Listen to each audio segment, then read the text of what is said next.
اما بنوصل العيان ده بنعمل له عمليه فحص اللي هو البوليسومنوجرافي اللي هو دراسه النوم، ونشوف هذا الانسان بينام معانا ليله في المستشفى زي ما شفنا في الفيلم التوضيحي، وبنعرف اسباب الشخير واسباب الاختناق اللي معاه، بنبدا نوصله لجهاز السباب. جهاز السباب ده اسم الجهاز مش موديله، بينزل الاختناقات ال20 دي لارقام تحت قليله جدا، ممكن لمرتين او 3 في الساعه.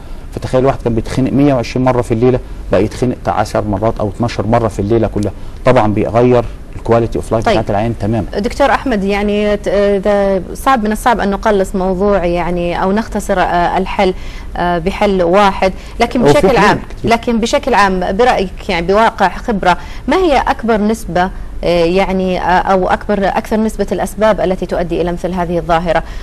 موضوع الشخير زي ما ذكر ابو يوسف الجميع يشخر، يعني ما هي المشكله؟ هل تعتقد انها المشاكل النفسيه او من واقع خبره ما هي الاسباب التي تراها او الارهاق؟ ده الارهاق ده في الشخير اللي هو البسيط او الحميد، ده اللي بيصيب نسبه كبيره جدا من الناس، انما وده ما بيشكلش خطوره معانا كبيره، خطوره مرضيه كبيره، غير يعني هو مشكلته بتبقى مشكله اجتماعيه اكتر منها مشكله طبيه. بالنسبه للاشكال الثانيه الاسباب المرضيه اشدها واشهرها هي السمنه والمشاكل والعيوب الموجوده في الفم والانف والمنطقه الحلق والبلعوم، هي ديت ليها. عشان كده حتى في بعض العلاجات هي عباره عن الواح من البلاستيك الصغيره بتتحط في البق وهو صاحي طبعا مرات كتدريب عليها، وبعد كده اثناء النوم بيحطها، دي بتحط اللسان في وضع بعيد عن مجرى الهواء، بيفتح معاه المجاري الهوائيه او جهاز السباب او العمليات الجراحيه. طيب دكتوره خوله، برايك يعني نصائح تقدمينها للشخص الذي يعني يستمع الى الشخير، يعني ليس الشخص المشخر، الشخص الذي يستمع الى الشخير وغير الشخير. احنا ذكرنا موضوع الشخير وربما هناك اشياء عده يعني تصدر من الطرف الاخر اثناء النوم غير الشخير، لكن بشكل عام كيف يتاقلم الشخص مع شخص كهذا؟ هو عشان يتأقلم الشخص الآخر لازم كمان الشخص اللي عم بيسبب هذا الشيء يتعاون معه.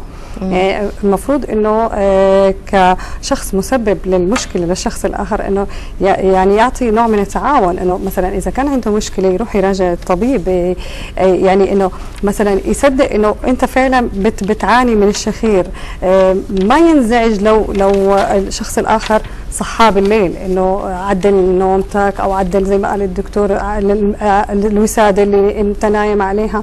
فممكن اشخاص انه ينزعجوا انه انت صحيتيني في النوم، فبغض النظر عن قديش هي معانيه، فممكن كمان اضافه لها انه ينزعج. فتعاون الشخص الاخر ممكن يخلي تعاون الشخص المشخر يخلي الشخص الاخر يتقبل هذه الحاله. يعني لو زوجه وزوجه وفعلا ابدالها انه اهتمامه وراح للطبيب وفحص، ولا وصلت لحاله انه ممكن شوي مزمنه او بدها تطول العلاج، رح تتحمل الشخص الاخر. لكن اذا هو ما بده يتعاون كمان بزيد المشكله ويزيد الفجوه ما بينه وبينها. هلا احنا ما فينا نقول للشخص كمان الاخر انه اتحمل، مرات بيكون مزعج لدرجه عاليه. كمان في طاقات للناس، الناس بتختلف.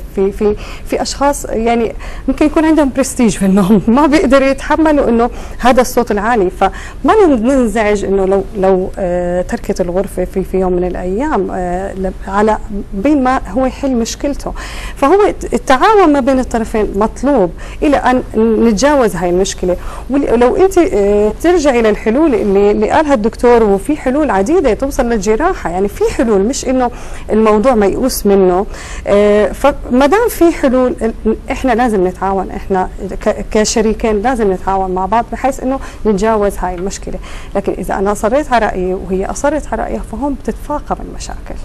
إذا أنت توجهين الآن نصيحة للطرفين، يعني للشخص المشخر بأن يتقبل يعني مثلا النصائح التي يوجهها الطرف الآخر من مثلا تعديل النوم أو حتى الكشف، والشخص الذي يستمع إلى التأقلم، أو مثلا يعني إذا كان الطرف الآخر يعني تقيسينها بموضوع التعاون بشكل عام، إذا كان هناك تفاهم وتعاون في هذه النقطة تنحل المشكلة الحمد لله يعني. لكن طيب دكتور أحمد، هل يعني من خلال مراجعتك هل تعتقد أن المشخرون يعني نفس المراجعين لديك يقولون بأن الأشخاص الثانيين يعانون من هذه الظاهرة، أم أنه دائما يتحدث عن مشكلته فقط لا طبعا نسبة كبيرة جدا من الناس انه بيبقى سبب مشكلته الأساسية ان هو جاي لانه زي ما الدكتور قالت هو محرج من الطرف الآخر. انا بقيت اضايقها كتير، ازعجها كتير، فانا محتاج احل المشكلة ديت.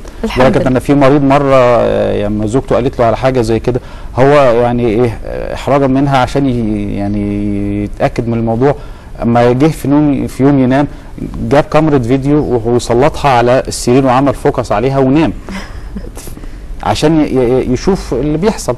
ففعلا بعد ما صحي جاب فيلم شريط الفيديو واتفرج عليه، فوجئ فعلا ان دي حرب العالميه الثالثه مش واحد نايم، يعني شخير واختناقات وتقطع في النوم. فحس فعلا بخطوره المشكله. صحيح.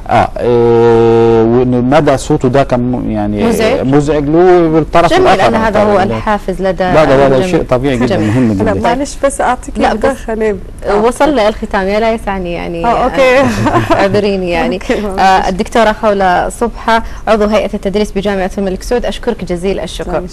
الدكتور احمد خميس استشاري اضطرابات النوم والامراض الصدريه، اشكرك جزيل الشكر. سكون الليل بطبيعته يلامس الروح والوجدان، ولما لا؟ أليس الخالق جل وعلا يقول في محكم التنزيل: هو الذي جعل لكم الليل لتسكنوا فيه. فالسكون أمر فطري جبل عليه البشر، ولا شك أن النوم بعد الصراع يوم طويل يتسلل إلى الأجفان بهدوء لراحة الجسد، ولكن ربما يكون عند البعض الهدوء الذي يسبق عاصفة الشخير. إلى هنا وحتى صباح يوم جديد أتمنى لكم مساء هادئا ونوما سعيد. اللهم إنا نصحو بأمرك وننام بأمرك، فأيقظنا راضيا عنا وأنمنا راضيا عنا. وصلنا إلى ختام الحلقة، ولا يسعني في نهايتها إلا أن أشكر مخرجتنا دينا بالجون، ومن الإعداد خالد الحركان، ومن التنسيق سلطان الرشيد. لقاؤنا يتجدد معكم إن شاء الله الأسبوع المقبل، وإلى أن ألقاكم في مدار جديد دمتم في حفظ الله ورعايته.